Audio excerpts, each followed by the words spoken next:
जी बिस्मिल्लाहिर्रहमानिर्रहीम। नाज़रीन, इस वक्त हम म्यूनसिपल कमेटी डिजकोट में बैठे हुए हैं और हमारे साथ यहाँ के बहुत प्यारी सी शख्सियत, मुअज़्ज़ज़ शख्सियत चौधरी फ़र्रुख संधू साहब हमारे साथ हैं। फ़र्रुख अदनान संधू साहब यहाँ पे जो सीईओ हैं म्यूनसिपल कमेटी के। पिछले अरसे से जब से इनकी तैनाती हुई है नाज़रीन, ये तकरीबन पूरा इलाका बल्कि पूरा फैसलाबाद देख रहा है कि इतने काम कभी भी हल्का पीपी 106 डिजकोट में इस तरह से नहीं हुए थे जिस तरह से मियाँ शफीक की ज़ेर निगरानी एमपी मलिक उमर फ़ारूक साहब की सुपरविज़न में जो अब एक्स एमपी हैं और वो हुए हैं। और इसका मोस्टली जो क्रेडिट है वो फ़र्रुख संधू साहब जो यहाँ पे एक नौजवान ऑफिसर हैं, ये इनको जाता है। इनकी सुपरविज़न में स्टाफ ने जिस तरह से दिन रात मेहनत की है और इनके साथ पार्टिसिपेट किया है। मियाँ साहब ने, शफीक साहब ने बेतहाशा पार्टिसिपेट और रात दिन एक करके डिजकोट के हालात को बदलने की और संवारने की कोशिश की है। मज़ीद हम अपना फ़र्रुख संधू साहब से बात करते हैं इस हवाले से, उनका क्या कहना। जी अस्सलाम वालेकुम।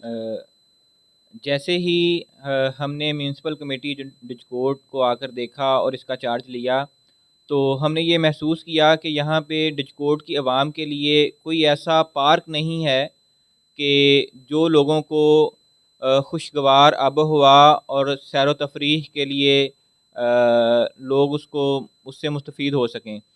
तो इसमें हमने खान पार्क जो है वो डिजकोट की आवाम का एक दरीना मसला था, उसको हल करने के लिए हमने कोशिश की है कि उसको हम लेवल कर रहे हैं और इंशाल्लाह आज और कल के दिन में उसकी लेवलिंग का प्रोसेस जो है वो मुकम्मल हो जाएगा।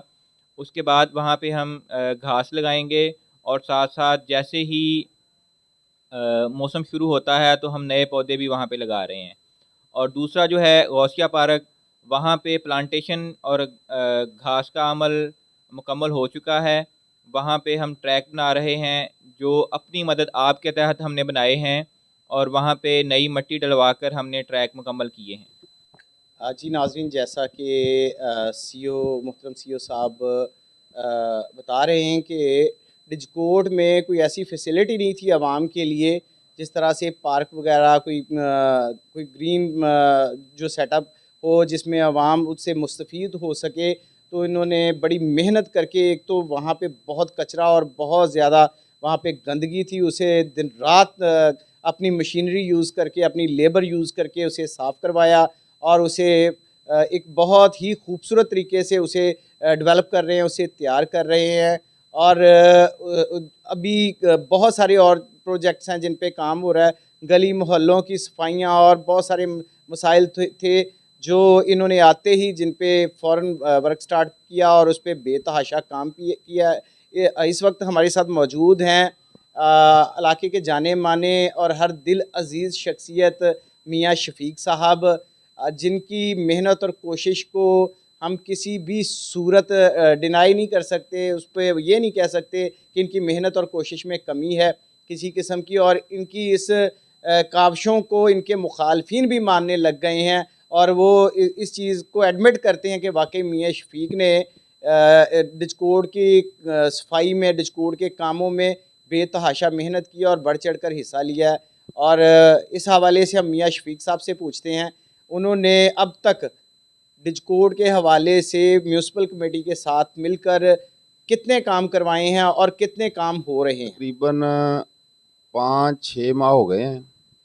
5-6 माह में मलिक उमर फ़ारूक साहब की सुपरविज़न में सीईओ डिजकोट फ़र्रुख अदनान संधू साहब, मैंने और संधू साहब ने मिलकर डिजकोट के लिए जो भी हो सका, सफाई सुथराई के हवाले से, पार्कों के हवाले से, खान पार्क के हवाले से, इधर समुद्री रोड पे जो पौधे लगा के उसके ऊपर जंगले लगवाएँ।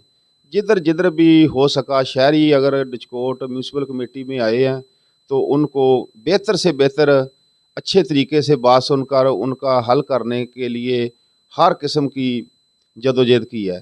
और कल पंजाब असम्बली टूट गई है, अगर खुदा को मंजूर हुआ तो इंशाल्लाह अल्लाह ने मौका दिया तो आगे भी इंशाल्लाह डिजकोट की आवाम की खिदमत करते रहेंगे। जी नाज़रीन, सीओ म्यूनसिपल कमेटी डिजकोट नौजवान ऑफिसर फ़रख संधू साहब से जो है हम बात कर रहे थे, और मियाँ शफीक साहब जो कि आने वाले इलेक्शन में चेयरमैन के उम्मीदवार हैं, और आवाम की इस वक्त बहुत सारी दुआएं मोहब्बतें और कोऑपरेट भी इंशाल्लाह इनके साथ है, और हम भी दुआ गो हैं कि आने वाले इलेक्शन में अल्लाह पाक इनको अक्सरियत से हल्का डिजकोट का चेयरमैन बनाए।